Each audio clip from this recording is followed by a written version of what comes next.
I just sat down to film this and I'm now realizing how terrible my decorations look from this angle. Oh well, I'm not moving.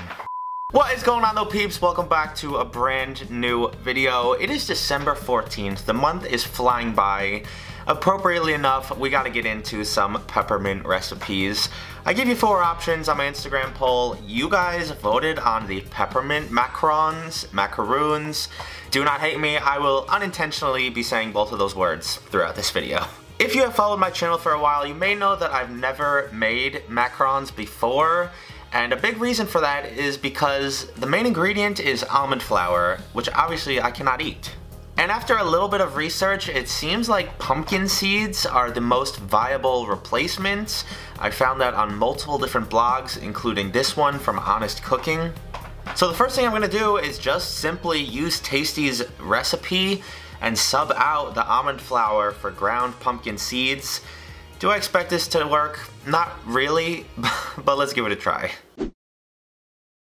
Ah yes, there is nothing quite like the grocery store on a Thursday afternoon in the middle of December.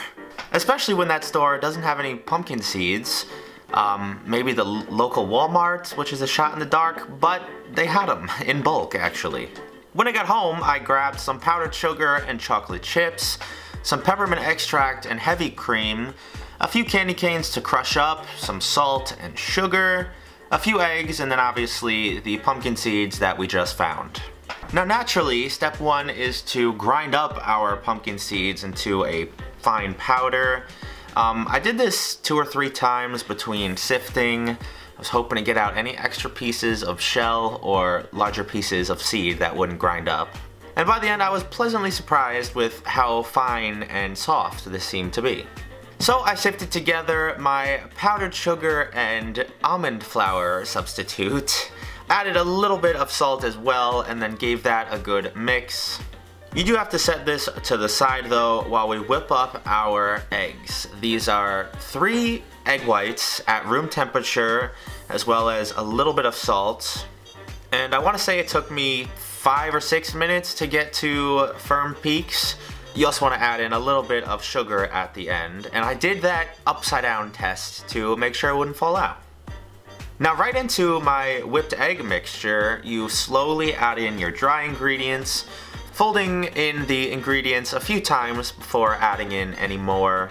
I'm sure there's some very precise folding technique or something I'm missing here, but listen, if I messed up a pizza cone, I'm sure I'm gonna mess up a macaron on my first try anyways. After I added a little bit of peppermint extract and mixed that in as well, I tried the figure 8 test and it seemed to work somewhat. And surprisingly, one of the most difficult parts of this was trying to get the food coloring in my piping bag. I didn't know how much to put. I didn't know if I had to line the whole side all the way to the top. I did the best that I could though, and then eventually tried to scoop in my dough, my batter. What is this called? I don't know. I set up my cookie sheet with a little bit of my mixture so the parchment paper would lie flat, and then tried to pipe out my cookies. I was hoping at some point the red dye would start magically coming out in perfect lines. Spoiler, it never did. After I slapped them on the counter a few times, you want to let them sit for 30 minutes until you can touch the top and it doesn't stick to your finger. And then bake them for 8 minutes at 300 degrees, and no! There was no foot, as they call it, when the cookie is supposed to rise. They were all cracked across the top. The color was all off. The one positive though was they did come off the paper pretty darn easily. So I let those cool while I made my chocolate ganache really quick. Obviously that's just a combination of chocolate chips and heavy cream. Melted down in the microwave, mixed together, and then allowed to cool until you could scoop little blobs onto your cookies like this. First ever attempt at making macarons have definitely fell short. Maybe they will make up for it in taste though. I feel like if you didn't know what these were supposed to be, or what they were supposed to look like, maybe they would look appetizing? If nothing else though, the ganache looks pretty good inside of there. It kind of looks like a demented Oreo.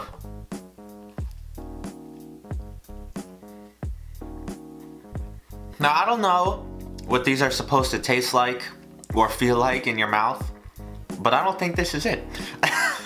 Honestly, the flavor is not too bad. The chocolate mixed with the peppermint is pretty good, but I'm getting notes of pumpkin seed, which does not really pair well with sweet chocolate and peppermint flavors. I don't hate them. I'd probably finish this and maybe another one. But one thing I definitely did want to try was using that recipe I found the substitute from, just as that recipe, and maybe add a little peppermint extract or something, because maybe the pumpkin seeds were designed for her recipe. So let's give that a quick try. Obviously, I'm not going to show you all the ingredients and the measurements. The recipe will be down in the description. I did need to grind up a bunch more of the pumpkin seeds and sift it out. This time I sifted even more than the first time. And when I went to throw all the dry ingredients together, I realized I needed something called malt powder. I have never heard of this. I don't think I've ever eaten it.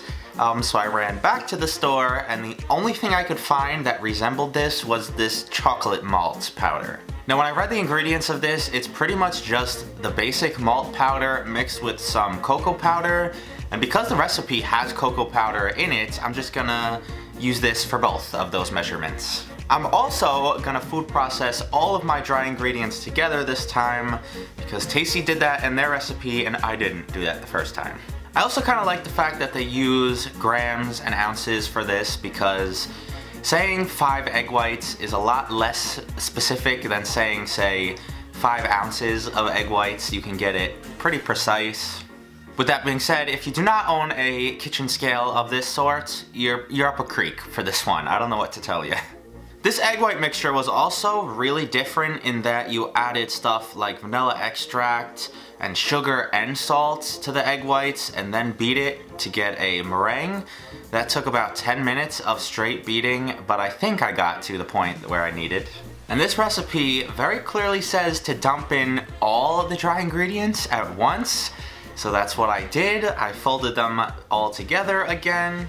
I washed out that piping bag from earlier and reused it. There was no dye or anything in this one. I'm just focusing on getting a viable macaron without all of the dye and the flavoring in it. Now this one you're not supposed to leave out until the top gets dry, and you also want to bake it for a lot longer, for 18 minutes instead of just 8 minutes. Once again, these cracked along the top. They didn't seem to have any feet, even though they did rise a little bit. I threw in another batch. They came out even worse. So I just used some of the cookies from the first batch. I used some of the chocolate ganache from earlier, and I guess we can give these a try too.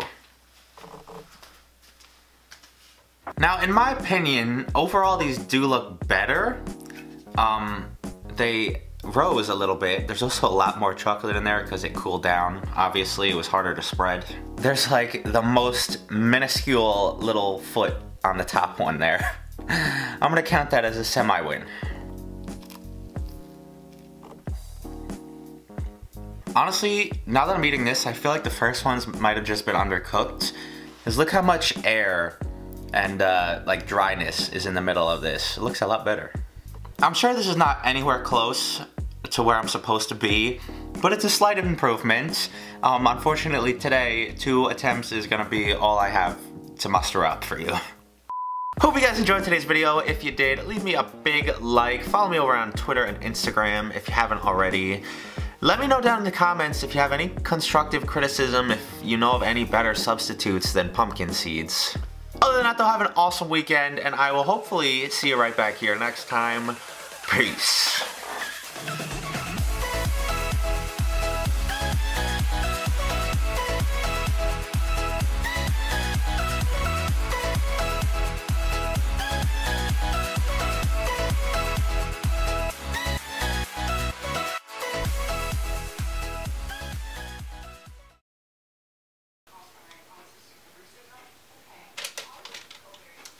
I already know this isn't gonna work, but I'm sitting there piping poop emojis anyway, even though I know it's gonna fail.